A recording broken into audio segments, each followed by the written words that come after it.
അമൃത് Veni hair elixir presents daily news സായാഹ്ന വാർത്തകൾ powered by Pulimoottil silks KSFE. എന്താ ഒരു മൂഡ് ഓഫ്? ഇപ്പൊ മുടി വല്ലാതെ കൊഴിയുന്നുണ്ട്, അതാ തോന്നുന്നു. ഈസ്ട്രജന്റെയും വൈറ്റമിൻ ഡിയുടെയും കുറവാണ് മിക്ക സ്ത്രീകളുടെയും മുടി കൊഴിച്ചിലിന്റെ പ്രധാന കാരണം. അമൃത് Veni hair elixir for women സ്ത്രീകളുടെ മുടിയുടെ വളർച്ചയ്ക്കും ശക്തിക്കും അത്യാവശ്യമായ herbal ഈസ്ട്രജനാലും vitamin ഡിയാലും സമ്പുഷ്ടമാക്കിയതാണ് Amrit Veni hair elixir for women. നമസ്കാരം, ഞാൻ നീതു കൃഷ്ണ. ഡെയിലി ന്യൂസിന്റെ സായാഹ്ന വാർത്തകളിലേക്ക് സ്വാഗതം. ഇന്ന് മെയ് 7 ബുധനാഴ്ച.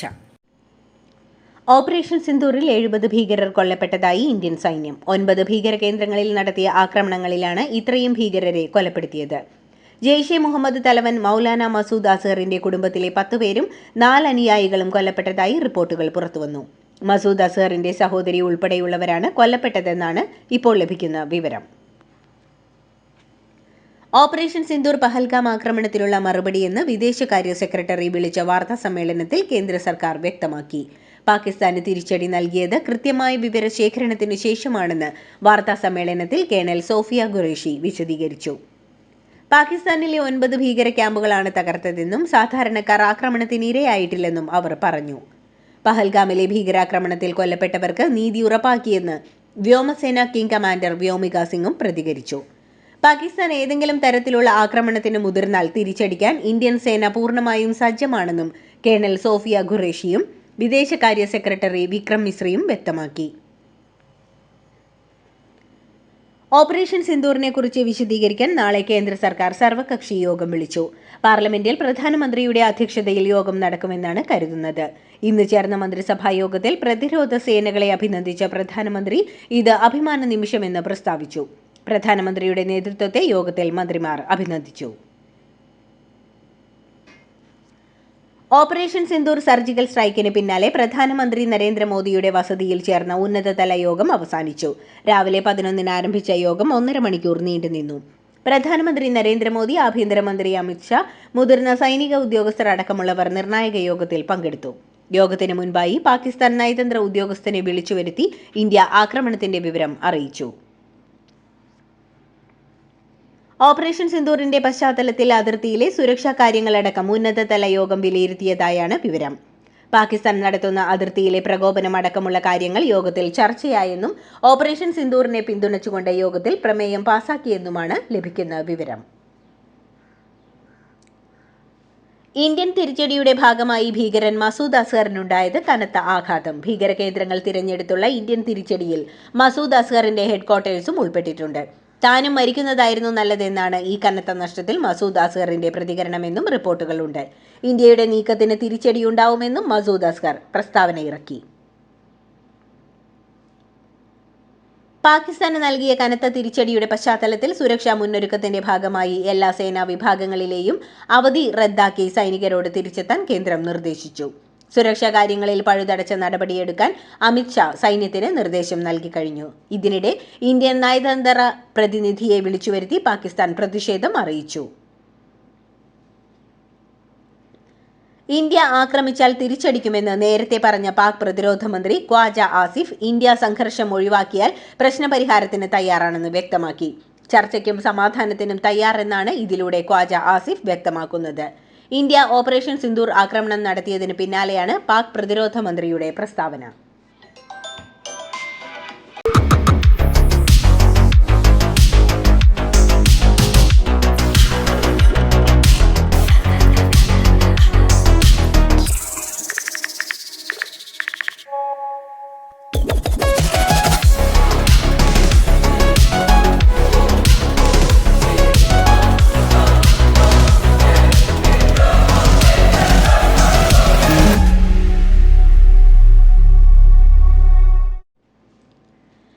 ഇന്ത്യയും പാകിസ്ഥാനും സംയമനം പാലിക്കണമെന്ന് ചൈന. ഓപ്പറേഷൻ സിന്ദൂറിന് പിന്നാലെയാണ് നിർദ്ദേശവുമായി ചൈന രംഗത്തെത്തിയത്. നടപടികളിൽ ചൈന ആശങ്ക പ്രകടിപ്പിക്കുകയും ആണവായുധങ്ങളുള്ള അയൽക്കാർ തമ്മിലുള്ള വലിയ സംഘർഷം ഒഴിവാക്കാൻ ഇരുപക്ഷവും സംയമനം പാലിക്കണമെന്ന് ആവശ്യപ്പെടുകയും ചെയ്തു. ഓപ്പറേഷൻ സിന്ദൂറിൽ മർക്കസ് സുബാനല്ല, മർക്കസ് ത്വയ്ബ, സർജാൽ, ദഹ്റ കലാൻ, മഹ്മൂന ജൂയ, മർക്കസ് അഹ്ലെ ഹസീദ്, മർക്കസ് അബ്ബാസ്, മസ്കർ റഷീൽ ഷാഹിദ്, ഷവായ് നല്ലാഹ്, മർക്കസ്, സൈദിന ബിലാൽ എന്നീ 9 ഭീകര താവളങ്ങളാണ് ഇന്ത്യൻ സൈന്യം തകർത്തത്. സിന്ദൂരം തുടച്ചു നീക്കിയവർക്കുള്ള ചുട്ട മറുപടിക്ക് പേരിട്ടത് രാജ്യത്തിന്റെ പ്രധാനമന്ത്രിയാണ് എന്നതും ഇവിടെ വളരെ പ്രധാനമാണ്. പെഹൽഗാം ഭീകരാക്രമണത്തിന് ഇന്ത്യ ശക്തമായ തിരിച്ചടി നൽകിയതിന് പിന്നാലെ രാജ്യം കനത്ത സുരക്ഷയിൽ. പ്രധാനമന്ത്രി നരേന്ദ്രമോദി തന്റെ വിദേശ സന്ദർശനം മാറ്റിവെച്ചു. മെയ് 13 മുതൽ 17 വരെ നടത്താനിരുന്ന ക്രൊയേഷ്യ, നോർവേ, നെതർലാൻഡ് സന്ദർശനമാണ് മാറ്റിവെച്ചത്. പാകിസ്ഥാന്റെ ഭാഗത്ത് നിന്ന് ആക്രമണമുണ്ടാകുമെന്ന് പ്രതീക്ഷിക്കുന്ന സാഹചര്യത്തിൽ എയർ ഇന്ത്യ വിമാനങ്ങൾ റദ്ദാക്കി. ജമ്മു കാശ്മീരിലെ ജമ്മു, ശ്രീനഗർ, ലേ എന്നിവിടങ്ങളിലെയും ഉത്തരേന്ത്യയിലെ ജോധ്പൂർ, അമൃത്സർ, ഭുജ്, ജാംനഗർ, ചണ്ഡീഗഡ്, രാജ്കോട്ട് എന്നിവിടങ്ങളിൽ നിന്നും പുറപ്പെടാനിരുന്നതും ഈ വിമാനത്താവളങ്ങളിലേക്ക് വരാനിരുന്നതുമായ വിമാനങ്ങളാണ് റദ്ദാക്കിയത്.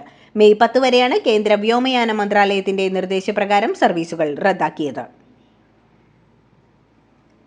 ഓപ്പറേഷൻ സിന്ദൂർ സർജിക്കൽ സ്ട്രൈക്കിന് പിന്നാലെ കാശ്മീർ അതിർത്തിയിലെ 7 ഇടങ്ങളിൽ ഇന്ത്യ പാക് സേനകൾ തമ്മിൽ കനത്ത വെടിവയ്പ്. അതിർത്തി ജില്ലയായ പൂഞ്ചിൽ പാക് ഷെല്ലിംഗിൽ 7 പേർ മരിച്ചതായാണ് റിപ്പോർട്ടുകൾ. ഉറിയിൽ 2 വീടുകൾക്ക് തീപിടിച്ചു.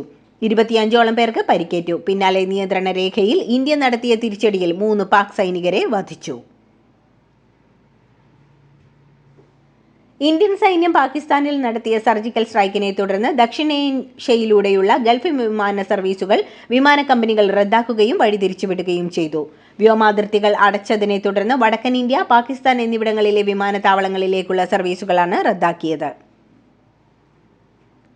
ഓപ്പറേഷൻ സിന്ദൂർ സർജിക്കൽ സ്ട്രൈക്ക് തുടക്കം മാത്രമാണെന്നും ഭീകരർക്കെതിരായ നടപടി ഇനിയും തുടരുമെന്നാണ് പ്രതീക്ഷയെന്നും മുതിർന്ന കോൺഗ്രസ് നേതാവും മുൻ പ്രതിരോധ മന്ത്രിയുമായ AK ആന്റണി പറഞ്ഞു.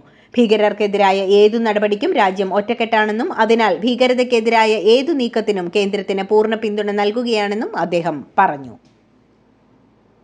ഓഫീസ് സമയം കഴിഞ്ഞാലും അവധി ദിനമാണെങ്കിലും പണത്തിന് ആവശ്യമെങ്കിൽ മൊബൈൽ ആപ്പ് വഴി ഉടനടി അക്കൗണ്ടിലെത്തും. അതാണ് KSFE smart gold over draft. ഏത് ശാഖയിലും സ്വർണം വയ്ക്കൂ.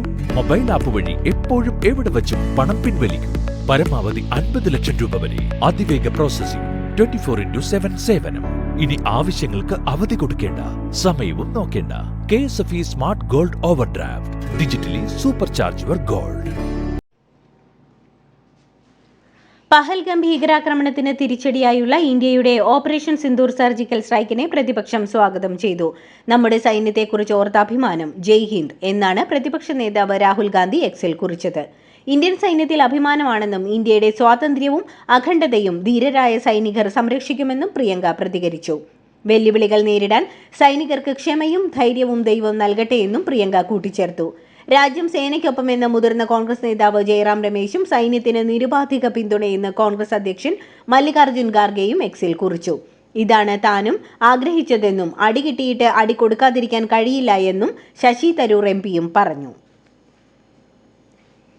ഓപ്പറേഷൻ സിന്ദൂറിന് പിന്നാലെ ഇന്ത്യൻ ആർമിയെ അഭിനന്ദിച്ച് നടൻ മമ്മൂട്ടിയും മോഹൻലാലും ഇന്ത്യൻ ആർമി രാജ്യത്തിന് അഭിമാനമാണെന്നും ജീവൻ രക്ഷിക്കുന്നതിനും പ്രത്യാശ പുനഃസ്ഥാപിച്ചതിനും നന്ദിയെന്നും മമ്മൂട്ടി കുറിച്ചു. ഇന്ത്യൻ ആർമിയിലെയും നേവിയിലെയും എയർഫോഴ്സിലെയും BSFിലെയും ഓരോ ധീരഹൃദയങ്ങൾക്കും സല്യൂട്ടെന്നും നിങ്ങളുടെ ധൈര്യമാണ് ഞങ്ങളിലെ അഭിമാനത്തെ ഉണർത്തുന്നതെന്നും മോഹൻലാൽ കുറിച്ചു. ഇന്ത്യയും പാകിസ്ഥാനും സംഘർഷത്തിലേക്ക് നീങ്ങരുതെന്നും തുടർ സംഘർഷ സാധ്യത കുറയ്ക്കാനുള്ള നടപടികൾ സ്വീകരിക്കണമെന്നും UAE ആവശ്യപ്പെട്ടു. സമാധാനത്തിന് ഭീഷണിയാവുന്ന കൂടുതൽ നടപടികളിലേക്ക് കടക്കരുതെന്നും UAE വിദേശകാര്യമന്ത്രിയും ഡെപ്യൂട്ടി പ്രധാനമന്ത്രിയുമായ Sheikh Abdullah bin Zayed Al Nahyan പറഞ്ഞു. കഴിഞ്ഞ 9 വർഷത്തിനിടെ ആലപ്പുഴ ജില്ലയിൽ 445.72 കോടി രൂപ ചെലവിൽ 24 പാലങ്ങൾ നിർമ്മിച്ചെന്ന് മുഖ്യമന്ത്രി പിണറായി വിജയൻ. ഇതിനു പുറമെ AC റോഡിന്റെ 90% പ്രവൃത്തി പൂർത്തിയാക്കി. രണ്ടാം കുട്ടനാട് പാക്കേജിന്റെ ഭാഗമായി 175 പാടശേഖരങ്ങളുടെ അടിസ്ഥാന സൗകര്യ വികസനം നടപ്പിലാക്കിയെന്നും മുഖ്യമന്ത്രി പറഞ്ഞു. എന്റെ കേരളം ആഘോഷ പരിപാടികളുടെ ഭാഗമായി ആലപ്പുഴയിൽ സംസാരിക്കുകയായിരുന്നു മുഖ്യമന്ത്രി. IAS ഉദ്യോഗസ്ഥൻ N പ്രശാന്തിന്റെ സസ്പെൻഷൻ നീട്ടി. 180 ദിവസത്തേക്കാണ് നടപടി. Doctor A Jayathilak chief secretary ആയതിന് പിന്നാലെയാണ് നടപടി. 6 മാസത്തേക്ക് കൂടി പ്രശാന്ത് സർവീസിന് പുറത്തിരിക്കേണ്ടി വരും. ജയതിലകിനെതിരായ പരസ്യ അധിക്ഷേപങ്ങളുടെ പേരിലാണ് N പ്രശാന്തിനെ സർവീസിൽ നിന്നും സസ്പെൻഡ് ചെയ്തത്. അന്താരാഷ്ട്ര ബഹിരാകാശ പര്യവേഷണ സമ്മേളനം GLEX 2025 സന്ദേശം കൈമാറി പ്രധാനമന്ത്രി നരേന്ദ്രമോദി. മോദിയുടെ വീഡിയോ സന്ദേശമാണ് ഉദ്ഘാടന ചടങ്ങിൽ പ്രദർശിപ്പിച്ചത്. റോക്കറ്റുകൾ ഇന്ത്യൻ സ്വപ്നങ്ങളെ കൂടിയാണ് വഹിക്കുന്നതെന്ന് പറഞ്ഞ പ്രധാനമന്ത്രി ഇന്ത്യയുടെ ബഹിരാകാശ നേട്ടങ്ങൾ എണ്ണി പറഞ്ഞു. ഇന്ത്യൻ ബഹിരാകാശ നിലയം ഉടൻ യാഥാർത്ഥ്യമാകുമെന്ന ശുഭവാർത്തയും മോദി പങ്കുവച്ചു. കുവൈത്തിലെ പൊതുവിദ്യാലയങ്ങളിലും സ്വകാര്യ വിദ്യാലയങ്ങളിലും വിദ്യാർത്ഥികളിൽ നിന്നോ രക്ഷിതാക്കളിൽ നിന്നോ സ്കൂൾ ജീവനക്കാരിൽ നിന്നോ യാതൊരു തരത്തിലുമുള്ള സംഭാവനകളും പിരിക്കരുതെന്ന് വിദ്യാഭ്യാസ മന്ത്രാലയത്തിന്റെ നിർദ്ദേശം. ഇത് സംബന്ധിച്ച് സ്കൂൾ അധികാരികൾക്ക് സർക്കാർ ഒരു പൊതു സർക്കുലർ പുറപ്പെടുവിച്ചിട്ടുമുണ്ട്. ഇതോടുകൂടി ഡെയിലി ന്യൂസിന്റെ ഇന്നത്തെ സായാഹ്ന വാർത്തകൾ സമാപിക്കുന്നു. ഡെയിലി ന്യൂസിനു വേണ്ടി വാർത്തകൾ വായിച്ചത് നീതു കൃഷ്ണ. DailyNewsLive.in വാർത്തകൾ വിരൽ തുമ്പിൽ.